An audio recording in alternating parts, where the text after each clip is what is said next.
혹시 이런 경험 있으세요? 새벽에 잠이 깨서 천장 바라보다가 문득 통장 생각이 나는 거요. 이번 달에 또 얼마 나갔지. 자식 보험료, 핸드폰 요금, 용돈의 밥값까지. 근데 그 돈이 내 생활비가 아니라 다 큰 자식한테 나가는 돈이에요. 아이고, 설마 지금 고개 끄덕이시는 분들 계시죠? 오늘 이 영상 그냥 스크롤 넘기시면 진짜 후회하실 수 있어요. 지금 이 순간에도 대한민국에는 다 큰 자식 먹이고 재우고 용돈까지 주면서 정작 본인 노후 자금은 텅텅 비어가는 부모님들이 수십만 명이에요. 심지어 빚까지 지신 분들도요. 43세 딸을 8년째 먹이고 재우다가 퇴직금 4,200만 원을 다 날리고 빚만 3천만 원 쌓인 65살 부부. 이게 남 이야기 같으세요? 오늘 이 영상 끝까지 보시면 이 상황에서 어떻게 해야 하는지 진짜 현실적인 방법까지 알려드리겠습니다. 영상 후반부에 여러분이 꼭 아셔야 할 중요한 내용도 준비했으니까 절대로 먼저 끄지 마세요.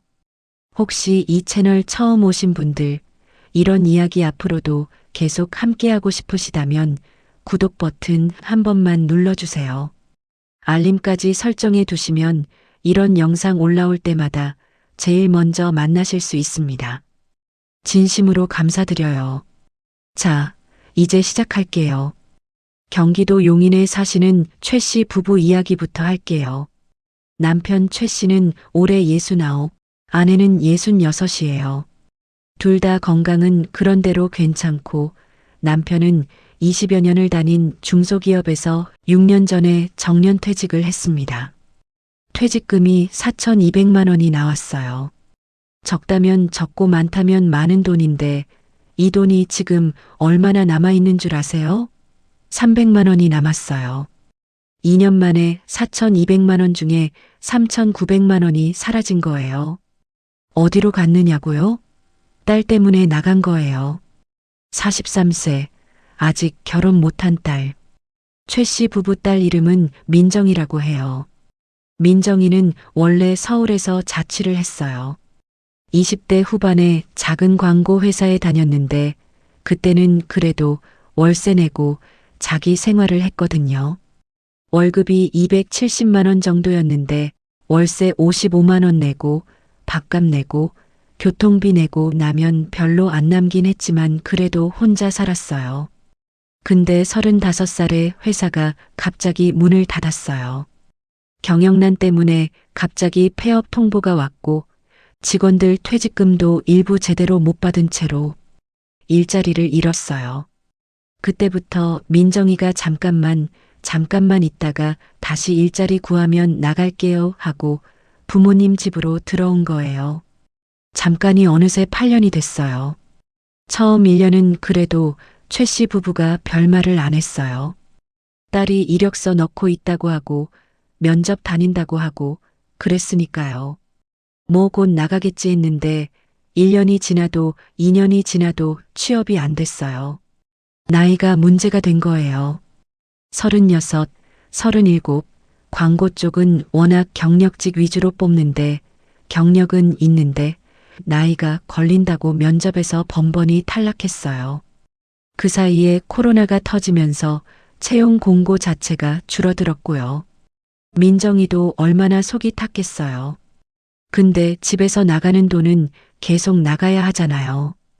핸드폰 요금, 보험료 2개, 가끔씩 친구 만나면 밥값, 옷값, 다 엄마 아빠 카드에서 나갔어요. 처음에는 민정이도 미안해서 최소한만 쓴다고 했는데 시간이 지나다 보니까 그게 당연해져 버린 거예요. 엄마 카드로 결제하는 게 이제 아무 감각이 없어진 거예요. 최 씨 부인이 저한테 이런 말을 했어요. 처음에는 내가 용돈을 먼저 줬어요.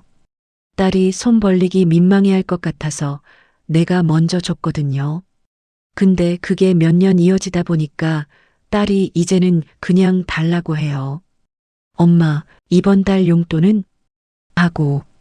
처음 그 말 들었을 때 얼마나 기가 막혔는지 모르는데 그래도 말을 못 하겠더라고요. 내가 낳은 자식인데. 이 말이 정말 중요해요. 내가 낳은 자식인데. 이 마음이 캥거루족 부모들을 가장 힘들게 하는 겁니다. 자식을 못 밀어내는 마음. 그리고 그 마음을 의도적으로 이용하는 건 아니지만 어쩌다 보니 이용하게 되는 자식. 이게 악순환의 시작이에요. 통계를 하나 보여드릴게요. 통계청에서 발표한 자료에 따르면 우리나라 30대 미혼율이 남성은 50%를 넘었고 여성도 33%가 넘었어요. 30대 여성 셋 중 하나가 미혼이에요. 40대도 급격하게 늘고 있고요. 그리고 성인 자녀와 동거하는 50대 이상 부모 중에서 한국보건사회연구원 조사 기준으로 40% 이상이 부부잠 때문에 본인 노후 준비가 부족하다고 답했어요. 40%예요. 10명 중 4명이 자식 때문에 내 노후를 못 챙기고 있다는 거잖아요. 이게 그냥 몇몇 가정 이야기가 아니에요. 지금 대한민국 전체에서 일어나고 있는 현상이에요. 다시 최 씨 부부 이야기로 돌아올게요. 남편 최 씨가 퇴직한 다음에 국민연금을 좀 일찍 받기 시작했어요. 63살부터 일은 연금으로 받으면 금액이 좀 깎이지만 그래도 받는 게 낫겠다 싶어서요. 한 달에 82만 원 나와요. 아내는 연금이 없어요. 집에서 살림만 했으니까요. 부부기초 연금이 53만 원. 그러면 한 달 수입이 135만 원이에요. 근데 민정이 핸드폰 요금이 7만 원이에요. 보험은 2개 들어있는데 합쳐서 15만 원. 가끔 친구 만나면 용돈 10만 원에서 20만 원. 병원 한 번 가면 교통비에 약값까지 또 나가고. 민정이 혼자 한 달에 대충 40만 원에서 50만 원이 나가요. 부부 생활비는 별도고요. 아파트 관리비에 전기요금, 가스비에 식비까지 최소 80만 원이에요. 그러면 한 달에 기본으로 130만 원에서 150만 원이 나가는데 수입은 135만 원이에요. 어찌 보면 맞아요. 퇴직금에서 계속 꺼내 쓰다 보니까 2년 만에 거의 다 없어진 거예요. 3,900만 원이 그렇게 나간 거예요. 퇴직금 다 쓰고 나서는 어떻게 됐을 것 같으세요? 최 씨 부부는 주택담보대출을 추가로 받았어요. 집이 있으니까. 예전에 한번 대출 받았던 게 있는데 거기다 3천만 원을 더 빌렸어요. 이자가 한 달에 14만 원이에요. 원금은 갚지도 못하고 이자만 내고 있어요. 이게 이상한 거 아니에요. 이게 지금 대한민국에서 흔하게 벌어지고 있는 일이에요. 인천에 사시는 박 씨 이야기도 해드릴게요. 박 씨는 올해 68이에요. 남편은 3년 전에 뇌졸중으로 쓰러지셔서 지금 요양원에 계세요. 박 씨 혼자서 집에 있는데 아들이 하나 있어요. 41. 이혼을 2번 했어요. 이혼할 때마다 박 씨가 돈을 댔어요.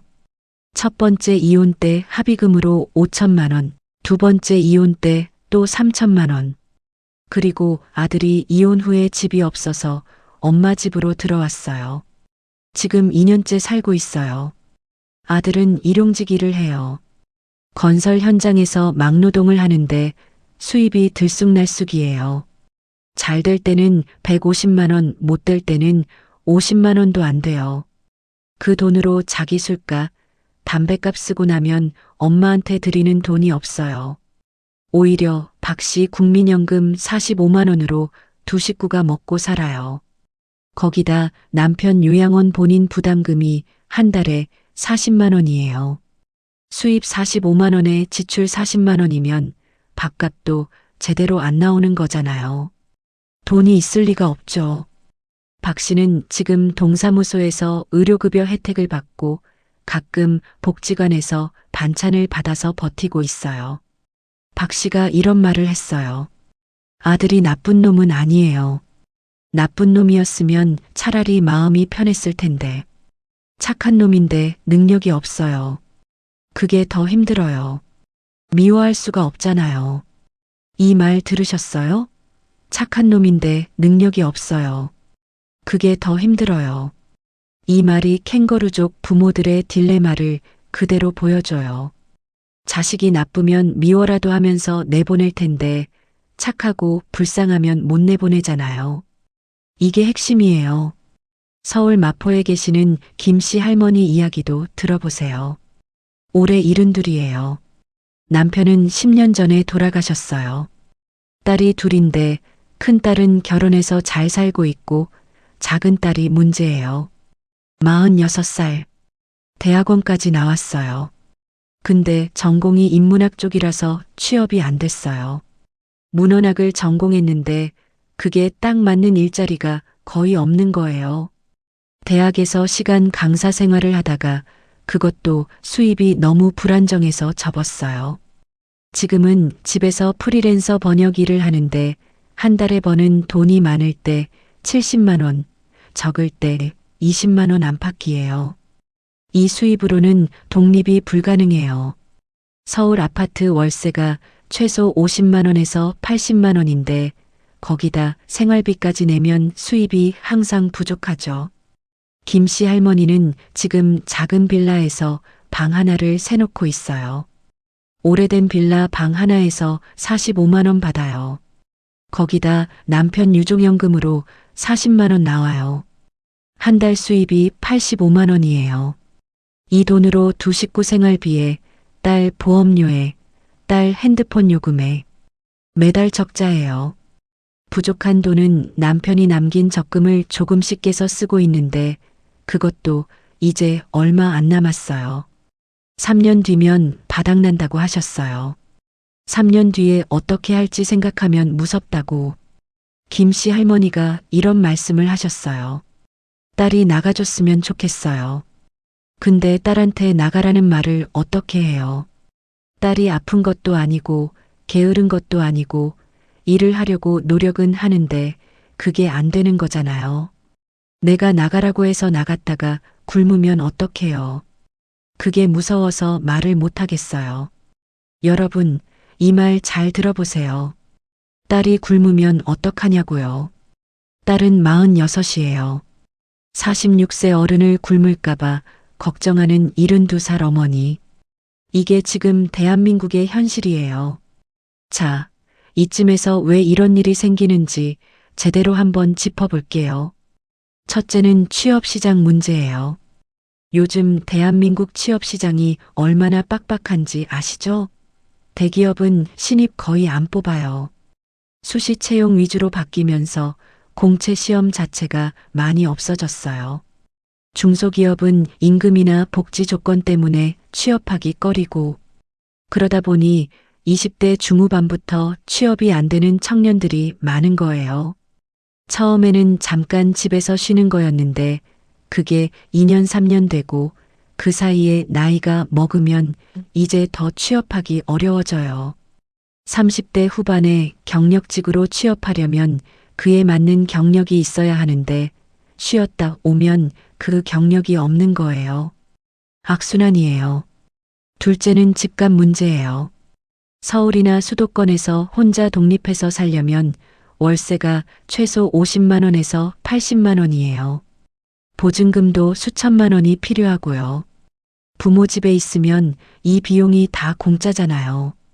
자식 입장에서 경제적으로 계산하면 부모 집에 있는 게 훨씬 유리한 거예요.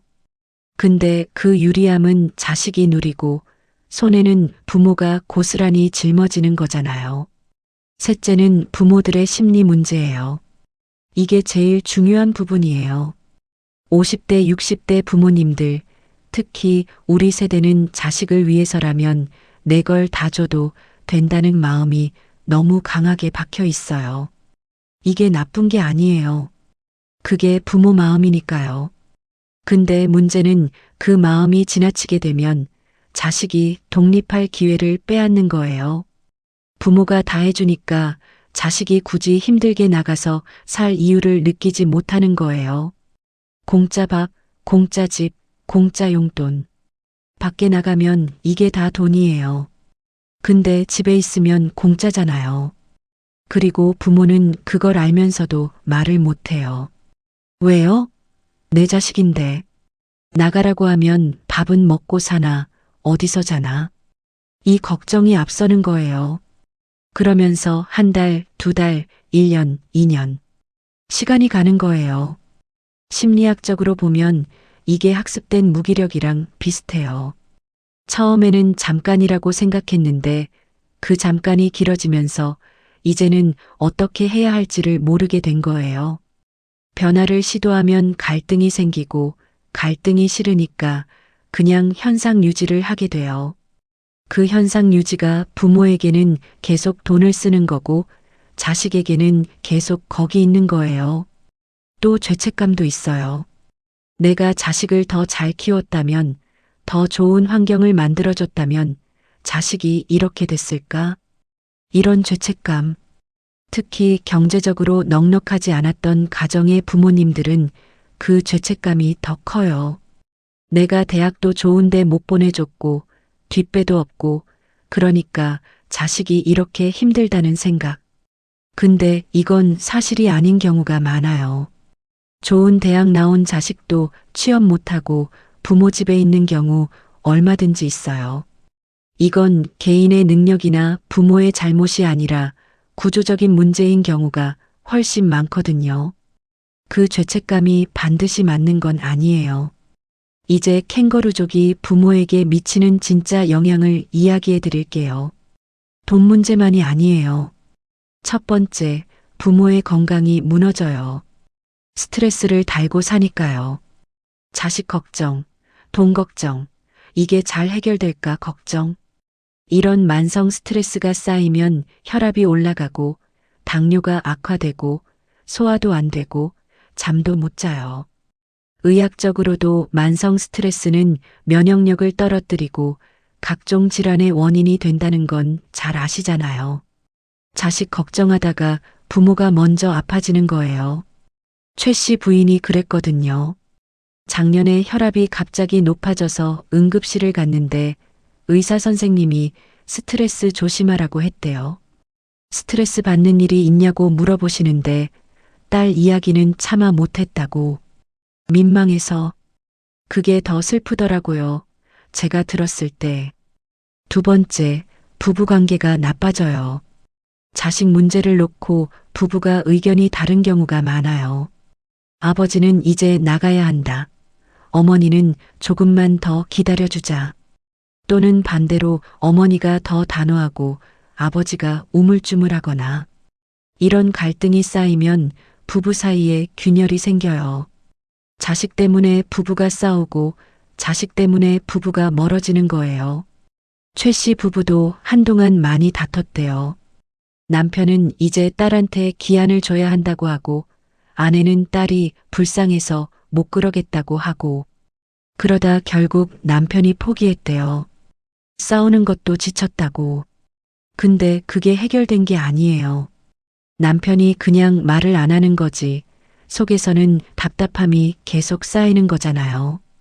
그 답답함이 어느 순간 한꺼번에 터지면 그때는 더 큰 상처가 돼요. 세 번째, 부모의 사회생활이 줄어들어요. 돈이 없으니까요. 친구들이랑 식사를 하고 싶어도 돈이 없어서 못 나가고 여행을 가고 싶어도 돈이 없고 취미 하나 시작하고 싶어도 이게 낭비 같은 느낌이 드는 거예요. 자식 뒷바라지에 쓰는 돈은 아깝지 않은데 내 자신을 위해 쓰는 돈은 아깝다는 생각이 드는 거예요. 이게 잘못된 거예요. 근데 이런 생각이 자기도 모르게 드는 거예요. 최 씨 부인은 경로당에 가고 싶은데 간식이라도 하나 사가야 할 것 같아서 못 간다고 했어요. 그 돈이 없어서요. 이거 들으실 때 어떤 느낌이 드세요? 자, 이제 한번 계산을 해볼게요. 성인 자녀 한 명을 집에서 부양하는데 한 달에 얼마나 들까요? 식비가 최소 20만 원, 공과금, 전기요금, 가스요금 이사람 목 최소 7만 원, 핸드폰 요금 7만 원, 보험료 12만 원, 의료비 최소 5만 원, 용돈 15만 원. 이것만 합쳐도 벌써 66만 원이에요. 병원이라도 한번 가면 미용실이라도 가면, 친구 결혼식이라도 있으면 또 추가돼요. 현실적으로는 한 달에 80만 원에서 100만 원이 한 명 때문에 나가요. 이걸 10년이면 얼마예요? 한 달에 100만 원씩 10년이면 1억 2천만 원이에요. 1억이 넘는 돈이 자식 한 명 뒷바라지 하는데 나가는 거예요. 이게 부모의 노후 자금이에요. 은퇴 후에 여유 있게 살 수 있었던 돈이에요. 근데 여기서 한 가지 더 생각해 볼 게 있어요. 부모가 계속 뒷바라지를 해주는 게 실제로 자식에게 도움이 될까요?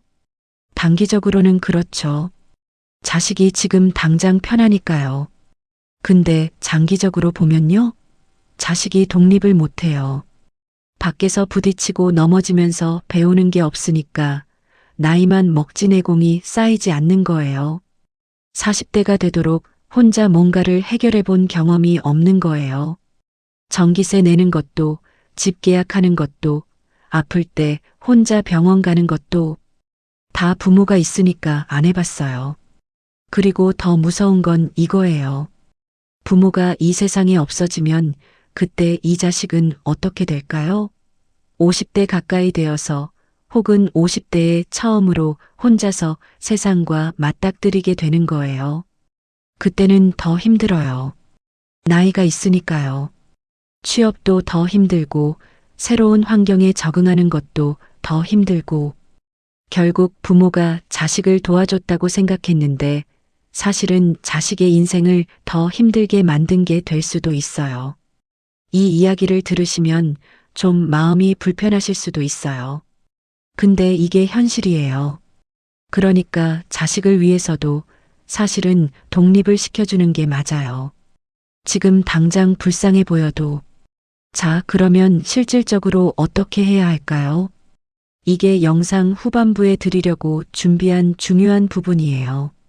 지금부터 5가지 현실적인 방법을 알려드릴게요. 첫 번째, 기한을 정해야 해요. 지금 당장 내일 나가라는 게 아니에요. 6개월, 1년 후에 독립하는 걸 목표로 잡자고 자식과 이야기를 하는 거예요. 구체적인 날짜가 있어야 자식도 마음의 준비를 하고 그 기한까지 뭔가를 해야 한다는 긴장감이 생겨요. 그냥 언젠가 나가 이러면 언젠가가 영원히 안 와요. 날짜를 딱 잡아야 해요. 내년 봄까지 이렇게요.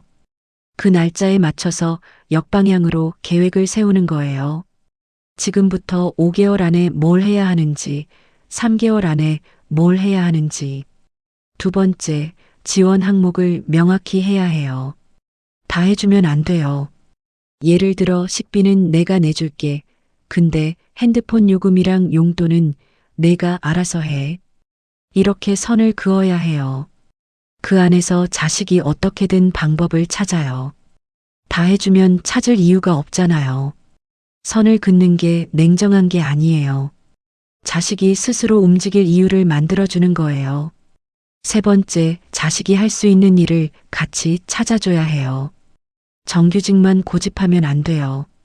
요즘에는 온라인으로 할 수 있는 일들이 많아요. 프리랜서 플랫폼에서 번역이나 문서 작업을 받는다든지, 크몽이나 숨고 같은 플랫폼에서 재능을 판다든지, 배달 아르바이트를 한다든지. 자존심 상한다고요? 40이 넘도록 부모 돈 쓰는 게 더 자존심 상하는 거예요. 이 이야기를 자식한테 부드럽게, 그러나 명확하게 해줄 수 있어야 해요. 네 번째, 부모도 본인 삶을 챙겨야 해요. 이게 제일 빠지기 쉬운 부분이에요. 자식 걱정하면서 정작 내 건강검진은 미루고 내 통장은 안 들여다보고 내가 건강해야 자식도 돌볼 수 있어요. 내가 노후에 자식한테 짐이 되면 그때 가서 후회해도 늦어요. 지금부터 내 연금 상황 점검하고 내 건강검진 챙기고 친구들과의 사회생활도 유지해야 해요. 내 삶이 있어야 자식 걱정도 할 수 있어요. 5번째, 자식과 솔직한 대화를 해야 해요. 감정 없이 숫자로. 엄마 아빠 한 달 수입이 얼마고 나가는 돈이 얼마고 이대로 가면 몇 년 안에 돈이 바닥난다. 이걸 자식한테 보여줘야 해요. 자식이 진짜 몰라서 그런 경우도 있거든요. 부모가 힘든 걸 내색 안 하니까 자식은 그냥 괜찮은 줄 알고 있는 거예요.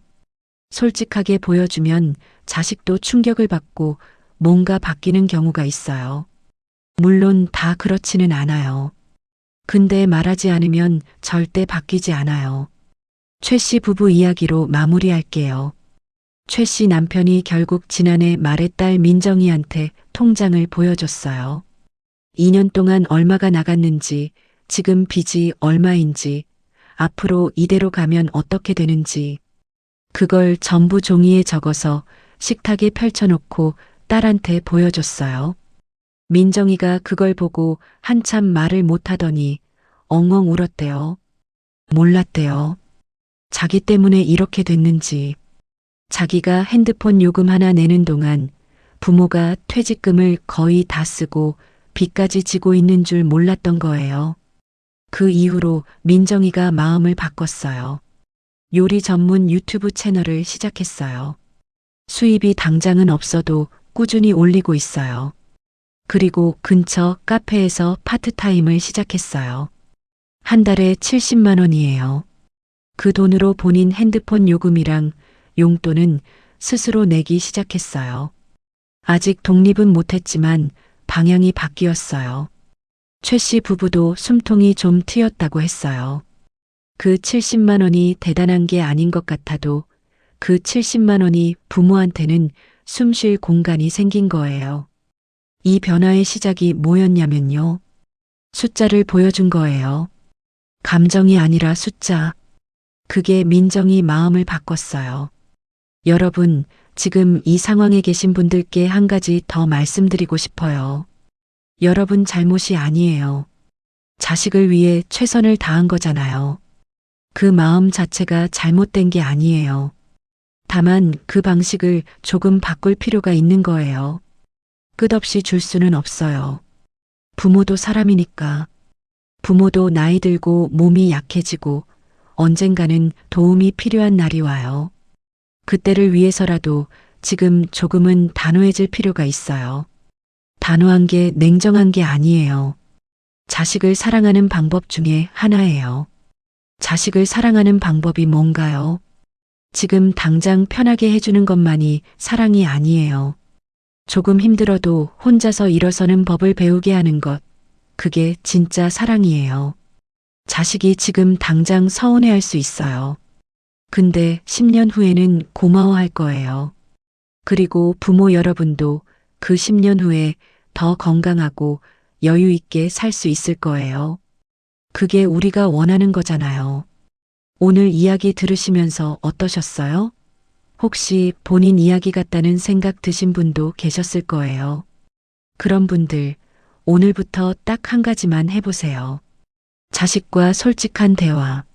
숫자 보여주면서 감정 없이 우리 상황이 이래 라고 딱 한 번만 말해보세요. 그게 변화의 시작이에요. 완벽하지 않아도 괜찮아요. 서투르게 꺼낸 그 한마디가 우리 가족의 방향을 바꿀 수 있어요. 저도 항상 여러분 편이에요. 정말 수고 많으셨어요. 다음 영상에서는 노후에 자식한테 기대지 않아도 되는 지금부터 시작할 수 있는 현실적인 준비 방법을 가지고 올게요. 좋아요와 구독 잊지 말아주세요. 우리 또 봬요.